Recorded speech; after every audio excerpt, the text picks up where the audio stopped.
So, if we're any luck, if we with any luck, by the end of Desert Bus, we should have a completely disassembled Lego piece back into its original packaging. It feels like, we take a few steps forward.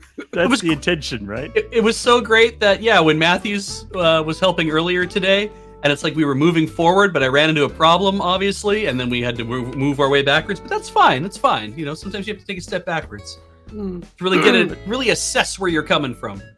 But I was thinking about, like, I know you're somebody who plays some Picross on occasion. Yes.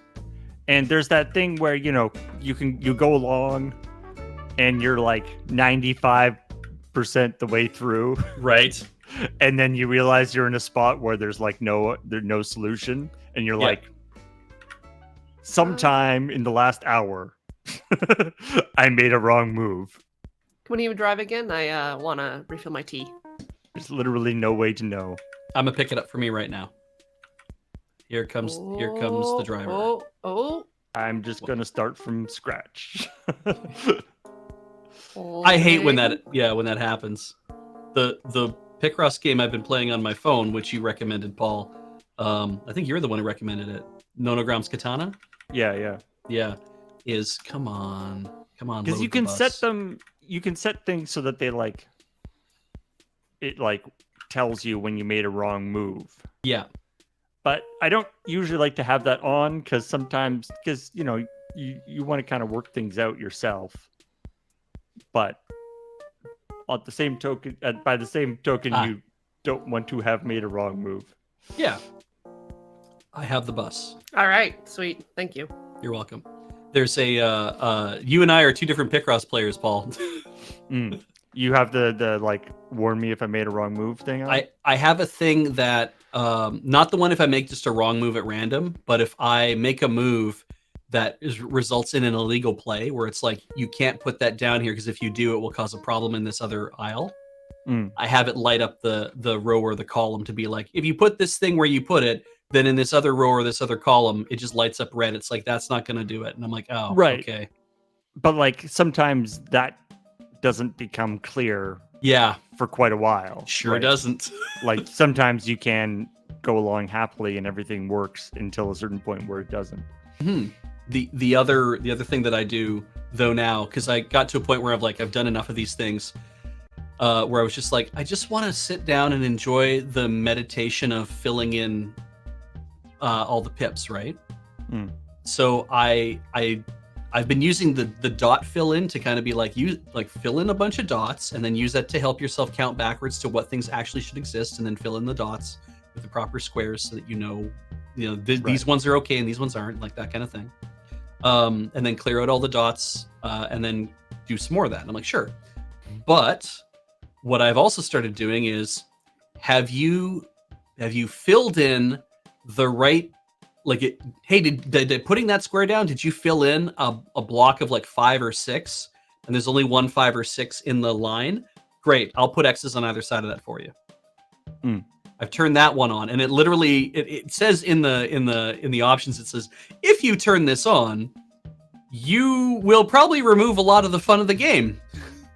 And I was like, yeah, but also I'm done with that part of the game. I've played 100, 300, 500, 1,000 of these puzzles this way. I just want to go back to the zen of letting me fill in pips.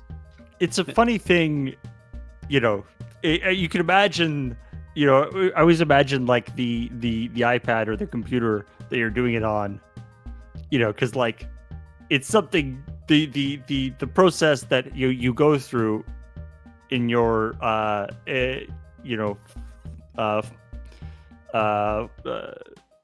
human meat brain to do one of these things. You can imagine the computer looking at you doing it, being like, just put the thing, the computer could do it in a millisecond. It's just zzz, and it's done. It's just so the computer is just so frustrated to watch you laboriously, okay, this goes here, and then this. This one goes here, and then it's just so incredibly frustrating to watch. I find it like, yeah, go ahead. Like, yeah, but it's just like, yeah. So, but there, it is that weird aspect where it's like, it's a task that the computer could do, incredibly quickly. Yeah. And so you sort of can decide how much of it you want the computer to do. And so like what exact aspect of the puzzle is the part that you actually want to participate in. Yeah. And like the turning on, I also noticed this too. When I turn on the assistant, that's basically like fill in X's when I draw on a line of 17 and that's all there is. Cause I'm like, that 17 goes here, foomp. And it's like, great. And it puts X's on the rest of the 80 by 80 or whatever. It's like, yeah, here's all your X's. Cause the 17 is supposed to go here. I'm like, yeah, thank you. Here's all your X's. I filled in all the little blanks. So if you go hunting for them, I'm like, that's what I like. And then having that on drains my battery.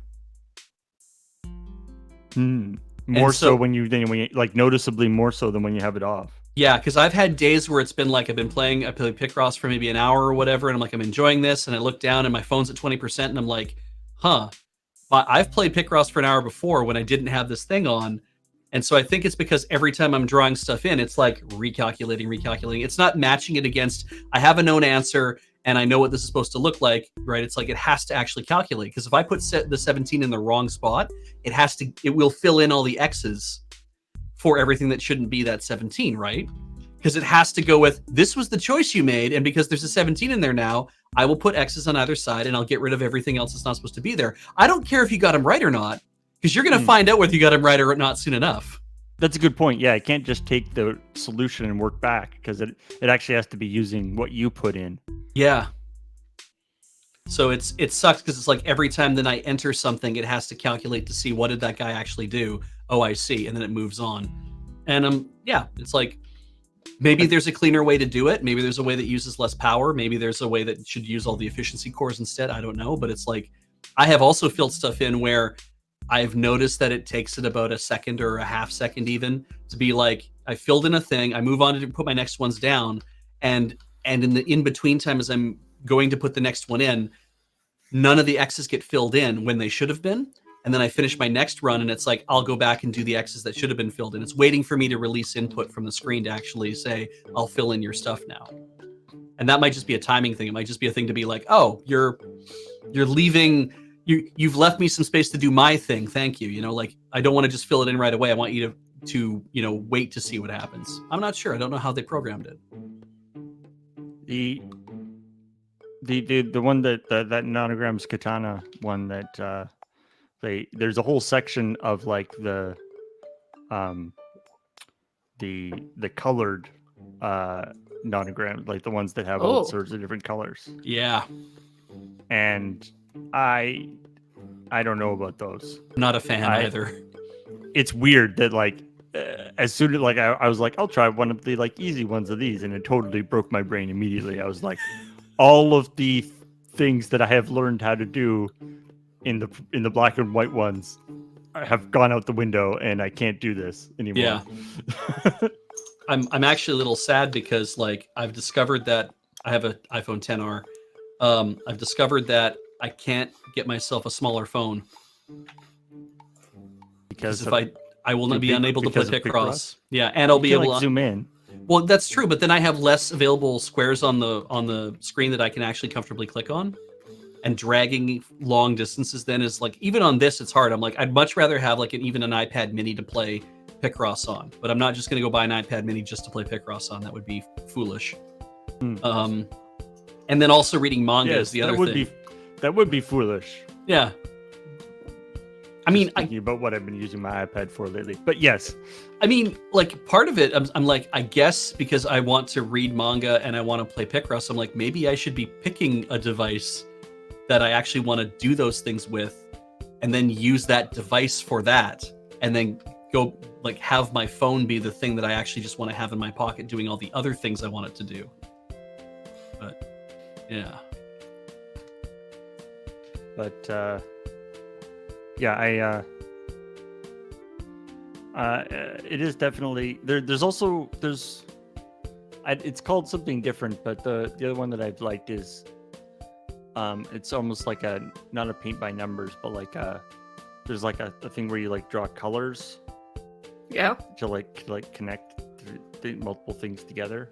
Oh, that you draw like a long colored line, and it has to be a certain length. And it has to like, I think it's like you have to connect the two. It's like there's a two things, and like the colors can't cross and stuff. So and then you sort of, as you're working on this one sort of piece, and then you can kind of move around and work on larger stuff, and then you end up you're drawing a big picture. It's called PIC-A-pick Flow. up. Somebody Something. said flow. That sounds like flow. Maybe that's it. I don't know. I feel like there's a lot of there's a lot of games that are maybe they're sort of in the same realm of kind of. You're ultimately drawing a pixel coloring image. coloring number games. Yeah. Right. I mean, I guess Sudoku even is sort of in there. Yeah. Because it's like a spatial puzzle. Yeah, which I haven't really gotten into too much, but Heather really likes that one you're describing, though, where you're drawing a line like a little snake to join two separate points that both have like a 9 on them or a 7 on them or whatever. She really likes that one. She's played that one a lot. She turned me onto that too, and I was like, I like this too. She's like, well, then you'll love Picross. Like, will I? It looks really difficult. And then she did, and then I was like, oh, I see. Damn. I have all the Picross games for Switch in my buy these when these go on sale listing on Deco Deals. And I have a feeling that there's going to come a day when they all go on sale again. The next time it's going to be like, yeah, $50, just going to get all the Picross games just right now. Just fill my veins with Picross. Yeah. Under 5 minutes left on that giveaway. Yeah.